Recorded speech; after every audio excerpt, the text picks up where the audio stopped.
Marcus stood at the edge of the Golden Gate Bridge, his fingers gripping the cold metal railing as the San Francisco fog swirled around him like ghostly whispers. The weight of 3 years of unemployment, a foreclosed home, and the devastating loss of his wife Sarah to cancer had crushed his spirit completely. At 42 years old, he felt like a failure in every possible way. The morning had started like any other day in his dreary routine. He'd woken up in his beat-up Honda Civic, which had been his home for the past 6 months since losing their apartment.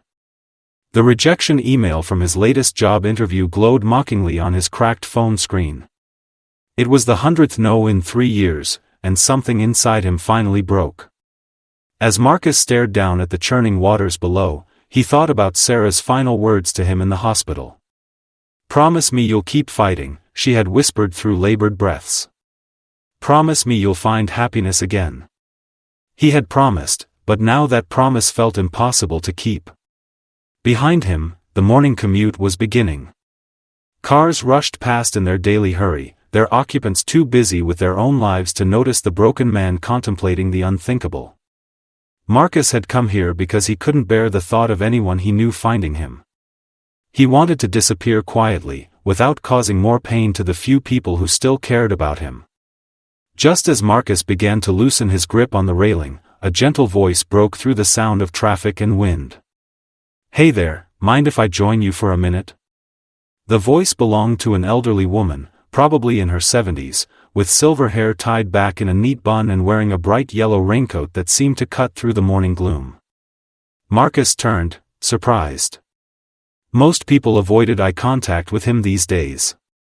His unkempt beard and worn clothes marked him clearly as someone society had forgotten. "I'm Eleanor," the woman said with a warm smile.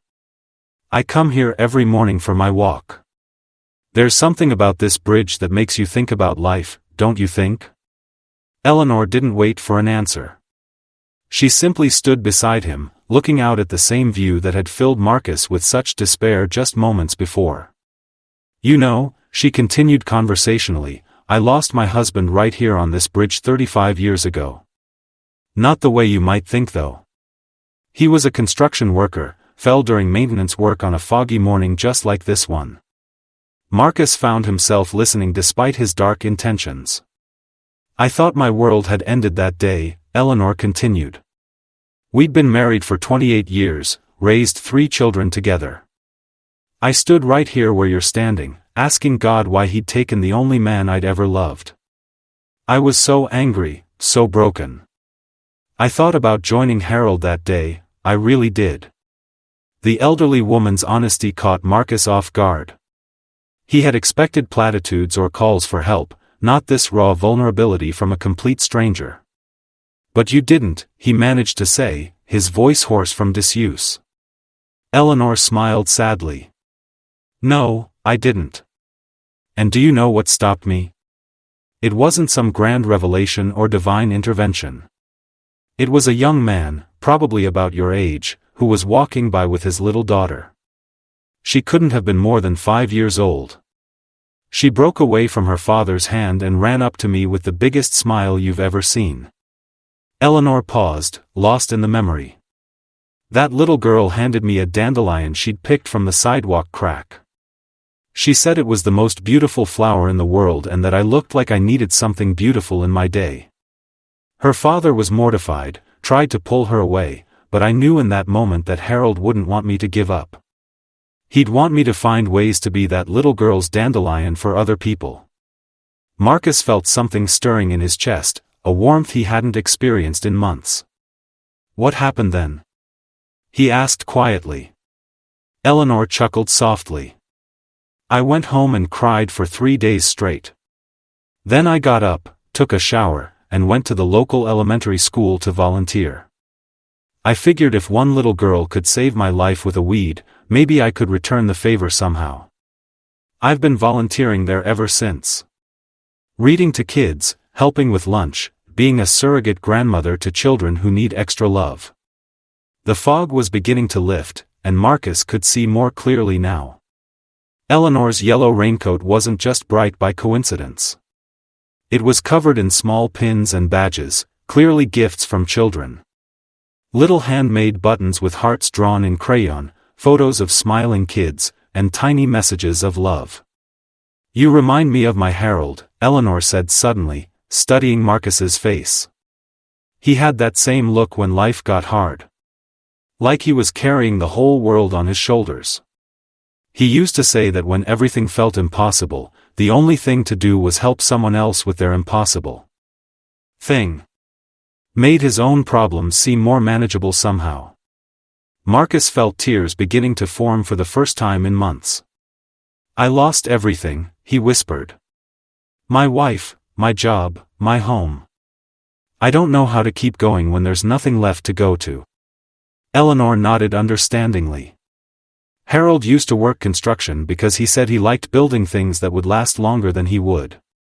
Maybe that's what you need to do now. Build something that will last.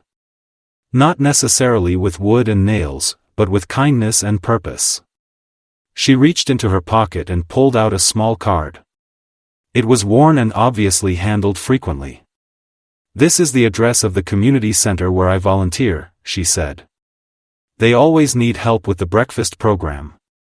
Lots of folks going through tough times, people who understand what it's like when life knocks you down. Maybe you could come by tomorrow morning, help serve some meals." Marcus took the card with trembling hands. "Why are you helping me?" he asked. "You don't even know me." Eleanor's eyes twinkled with a mixture of sadness and hope. "Because 35 years ago, a stranger's child saved my life with a dandelion. Because Harold always said kindness is the only thing we can give away for free that actually makes us richer. And because I have a feeling you've got a lot of kindness stored up inside you that just needs somewhere to go." As if on cue, a young woman jogged past with a golden retriever puppy. The puppy broke free from its leash and bounded over to Marcus, tail wagging furiously. It jumped up on his legs, demanding attention with the pure joy that only animals possess. Despite everything, Marcus found himself smiling for the first time in months as he knelt down to pet the friendly dog. "I'm so sorry," the young woman called out, slightly out of breath. "He's still learning leash manners." The woman paused when she saw Marcus's face light up at the puppy's enthusiasm. "He really seems to like you," she said with a genuine smile. "Dogs are great judges of character." Eleanor watched this small interaction with knowing eyes. As the jogger and her puppy continued on their way, she turned back to Marcus. "See? Even in your darkest moment, you still have light to give." That puppy felt it, and so do I. Marcus stood up slowly, the community center card still clutched in his hand. The weight on his shoulders hadn't disappeared, but it felt somehow more manageable. For the first time in months, he could imagine tomorrow morning. Not with excitement exactly, but without the crushing despair that had brought him to this bridge. "I'll try," he said quietly to Eleanor. "I can't promise more than that right now, but I'll try." Eleanor beamed at him like he'd just offered to move mountains. That's all Harold ever said he could do too. Try today, and then try again tomorrow. Before you know it, trying becomes living, and living becomes something worth fighting for. As they walked back toward the city together, Eleanor shared more stories about her volunteer work, the children she'd helped, and the other broken souls who had found their way to the community center over the years. Marcus found himself asking questions, his mind beginning to engage with possibilities instead of dwelling on impossibilities. 6 months later, Marcus stood in the same spot on the Golden Gate Bridge, but everything had changed. He was no longer alone. Beside him stood 3 other volunteers from the community center, and they were hanging a banner for the annual Bridge to Hope fundraiser that had become his passion project. The breakfast program had indeed given him purpose, but it had become so much more than that. He discovered a gift for connecting with people who were struggling, probably because he understood their pain so intimately. He'd become a peer counselor, helping others navigate the social services system and find temporary housing. His own situation had improved gradually as well. He had a small apartment now, and a part-time job at the community center that barely paid the bills but filled his heart. Eleanor was there too, of course, wearing the same bright yellow raincoat and beaming with pride as Marcus addressed the small crowd that had gathered. Friends, volunteers, and people whose lives had been touched by the community center's program stood together on this bridge that had once symbolized Marcus's despair. Today this bridge represents hope, Marcus said, his voice strong and clear. Not because bridges take us away from our problems, but because they connect us to each other. Every single person here has been someone's bridge at one time or another. You've been the solid ground someone needed to cross from despair to hope. After the event, as the crowd dispersed, Eleanor walked over to Marcus. "Harold would have liked you," she said simply. "He would have said you turned out to be quite the builder after all." Marcus hugged the woman who had saved his life with nothing more than her presence. "And her stories. I keep Sarah's picture in my wallet," he told her. "Next to it now, I keep that first card you gave me. Every morning I look at both of them and remember that love doesn't end when people leave us. It just finds new ways to express itself through the lives we touch." As they walked back toward the city, Marcus thought about all the people he'd met at the community center. Veterans struggling with PTSD, single mothers working 3 jobs, elderly people forgotten by their families, young people aging out of foster care. Each person had their own version of standing on that bridge, contemplating whether tomorrow was worth the effort. But Marcus had learned something important from Eleanor and from his own journey back from the brink. Sometimes the most powerful thing you can do for someone is simply show up. Stand beside them. Share your own story of survival. Remind them that they're not alone in their struggle. The community center had started a new program called Bridge Builders, pairing people who had overcome significant life challenges with others who were just beginning their journey back from rock bottom. Marcus was amazed at how many people wanted to volunteer, people who had their own stories of strangers who had made all the difference at just the right moment.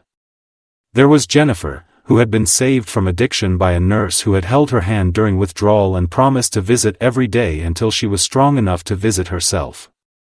There was Miguel, whose suicidal depression had been interrupted by an elderly man who had sat beside him on a park bench and shared his lunch without asking any questions. There was Ashley, whose eating disorder recovery had begun when a teacher had simply said, "I see you struggling and I want you to know that you matter to me." Each volunteer had learned the same truth that Eleanor had discovered 35 years ago on the Golden Gate Bridge. When your own world falls apart, sometimes the path back to wholeness leads through helping others rebuild their shattered pieces. Marcus had kept his promise to Sarah after all, though not in the way either of them could have imagined. He had found happiness again, not by forgetting his pain or moving past his loss, but by transforming his deepest wounds into his greatest source of compassion for others. The Bridge to Hope program had grown beyond anyone's expectations. Other cities had started similar initiatives.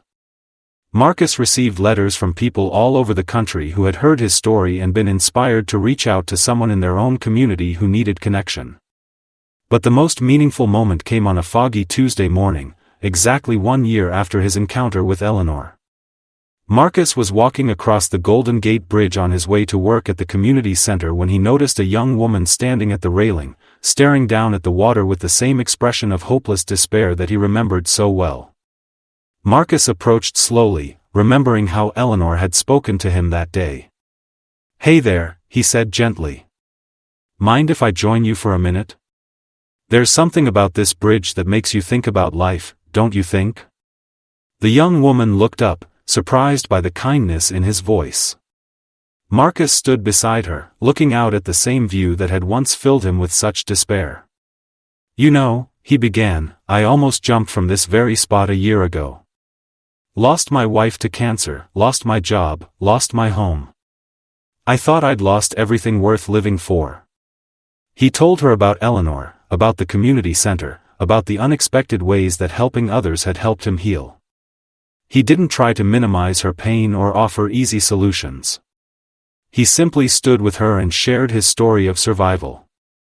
When they finally walked back toward the city together, the young woman clutching the community center's card in her trembling hands, Marcus understood something profound about the nature of hope itself. Hope isn't something you find or recover or stumble upon by accident. Hope is something you become for other people, and in becoming their hope, you rediscover your own. This story reminds us that we never know when we might be someone's Eleanor, someone's bridge between despair and hope. A simple act of presence, a moment of genuine human connection, a willingness to share our own struggles honestly can literally save a life. We all have the power to be the stranger who changes everything for someone else. If this story touched your heart, please give it a thumbs up and subscribe to Pure Kindness Stories for more inspiring tales of human compassion. Share this video with someone who might need to be reminded that they're not alone in their struggles, and that tomorrow really can be different from today. Remember, kindness costs nothing but changes everything. Until next time, keep spreading hope wherever you go.